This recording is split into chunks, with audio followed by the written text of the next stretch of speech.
everybody, I just want to tell y'all, like, I literally appreciate anybody and everybody that came to court to support us, took time off.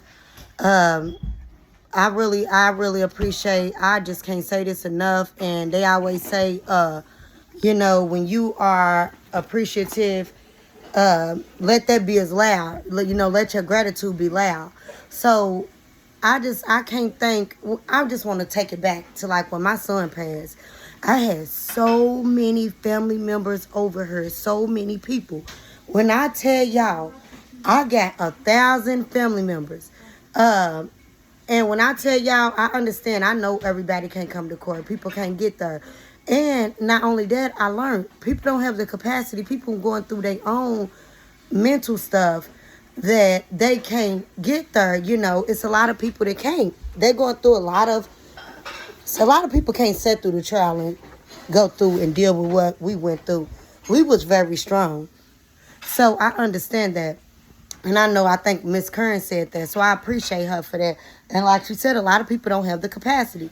But I'm going to tell you, the same way they was here when it happened to Ty, if they could have, anybody could have came to court, I would have appreciated that.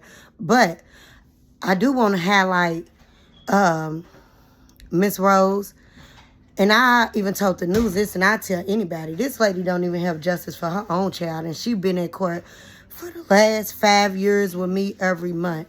With me and E, sometimes it was just me, E, and Miss Rose. And Alicia. I can't thank them enough. And Red got her own stuff going on.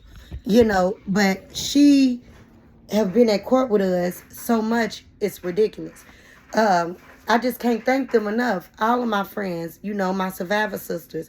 I really want to thank Elgina. I really want to thank Letha. I want to thank Miss Kern. I want to thank Tina and Miss Anita. They came. I just really appreciate everybody.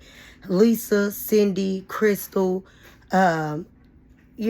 Crystal Smith. She came over here, cooked us food, bought us food. That food was delicious. That lasagna was good. And Cindy came over here yesterday, bought us a whole family meal.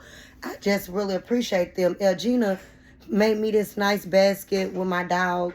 I can't thank them enough. I can't thank a lot of people that have been here for us, praying for us, just with us. Everybody on Facebook that has been sending me messages. I really appreciate y'all. A prayer goes a long way. People don't understand that. And even though I know you don't need everybody praying for you, but I feel like if somebody take time out of their day to pray for me and my family, I really appreciate them. They don't have to do that. Half these people don't even know me. Some people are from other states, and they're contacting us. And I'm hot, y'all. I'm hot. I've been hot ever since I came in. My house is on like 80. We ain't had no air on all day. It's at 83 in here. And my adrenaline been so high. Like, it seemed like instantly when they said that verdict came back, I've been hot. But yeah, I can't thank my support system enough. My Aunt Bay being reached out to me, and I didn't get to call her back, Gail. I just think a lot of people that I know that are praying with us. I just really appreciate y'all. But I just want people to know, Miss Rose don't even have answers for her own child. And she have sat in that courtroom with me. And, and she, even when I didn't even want to sit through the medical examiner, she sat in there and she got the information that I needed, I just really appreciate them. I can't express that enough. Also, I really thank the prosecution. They did a great job. I thank the detective, because with all the stuff that he had to go through with this case, he did a great job. I told that man, I remember that man told me, he said, I don't make no promises, but I'm going to try to get justice for your son. And he said, because I don't want to make a promise and break it, but he said, I want to get justice for your son. And he did, So I just really appreciate them. And it just, people don't understand how grateful I am. When we had to sit through that trial, I was at first sometimes I look over and be like, dang, they threw their life away. But to see that Makai Cable found out he didn't get who he came on that bus stop for, and someone sent him a text and said, did you know that you basically like, is this you or you? This is the person that got killed. He's trying to figure out, is my son from a set? No, my son's from no set. I don't know him. I don't know him. Is he from Victory? He's not from Victory. He's not from nowhere. My son, we lived in Old Louisville we lived in Beecher Terrace for a year. Moved from Beecher Terrace. I lived at the 550 building for a couple of months. Moved from there. I lived in Old Louisville. I bought me a house in, I lived on 16th Street. And then I bought me this house. We've been here ever since 2016. We bought this house. My son's from no set. He's from his mama and daddy's house, you know. And so this little boy, he didn't have no empathy. Guess what he said, y'all? He said, F him. Even once he knew that he got the wrong person, which I wouldn't want nobody's kid to get killed, he said, F him. So why would I sit there and have empathy or sympathy for someone throwing their life away when they didn't care about taking my child?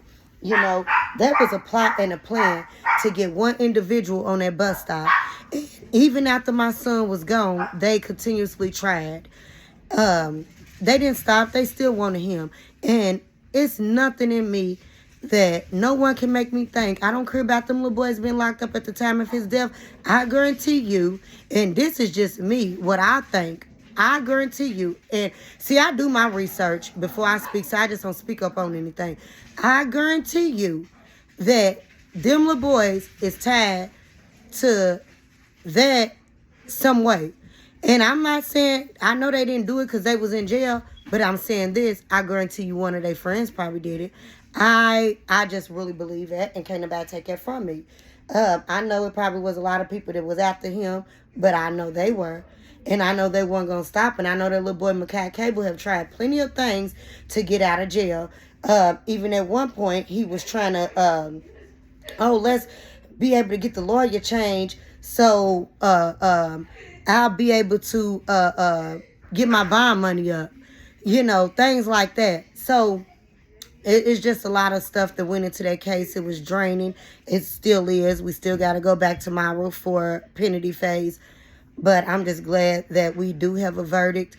I don't never want to see no kids in jail. But like I said, I'm not going to let or agree to let no menaces out. They are menaces. They are, if you ask me, serial killers. That ain't the first. How many people you got killed to be a serial killer? Because what are they on? You know, like their second or third murder? It's ridiculous. So that's just all the courts know about. Think about the cases that the courts don't know about. It's a lot of back and forth, and none of it involved my son, and my son is the one that lost his life. So, you know, I told the news and everybody, and I've been sticking with this, my child's gone. I got to make sure they don't do this to nobody else's child. So, anytime they go up for if parole or whatever, I'm going to make sure they see my face. And I made sure that I got justice for my kid. And I still stick to what I said.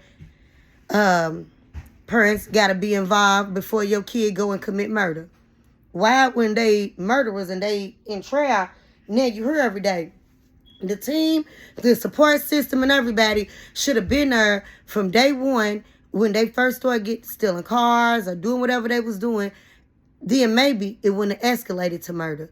If somebody would have been in their life, a lot of people failed them that was around them, and they didn't, it escalated to murder. An innocent bystander got killed, and they kept trying to get Rondo. Simple as that.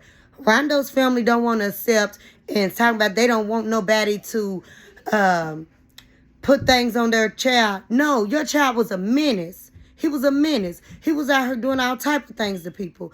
Ain't no telling what that little boy was doing. And everybody know a lot of things are documented. That little boy was out here doing a lot of things to people that caused them two little boys to go after him, and which caused my son to be gone. So I got a right to be mad at their parents. I got a right to be mad at them. I got a right to be mad at Rondo. I got a right to be mad at Rondo's parents, because Rondo's mama knew what he was doing, and she didn't do nothing but make excuses for him. And that's the reason why her kids are in the predicament that they're in now. So I don't feel sorry, and I'm entitled to my opinion. And, you know, it's just ridiculous that people don't do nothing or step in their kid's life or try to stop their kid, prevent their kid from being out here in the streets until they're behind bars. Then you won't show up at these people's courthouse like you parent of the world, and you're not. The parent of the world is me. I had me and my old man. We the one that lost something. We the one that made sure our kids weren't in the streets. What they did to my son would have never did to them. He would have never picked up no gun and went and shot nobody. He would have never even had no gun in his hand, because that wasn't the type of person he was. Ty only cared about looking nice, working, playing football, and cutting her and playing his game. That's the only thing that mattered to him in this world. He was so loving and caring. What they did to him, he would have never did to them. And for them to say F him, that's the type of attitude I got. And that's what I'm going to have, the energy I'm bringing during my sentencing. I appreciate that jury from Seeing the Truth. And going where the evidence led them. I appreciate the prosecution. I appreciate the detective. They did a great job. And thank y'all. We got some killers off the streets. Love everybody.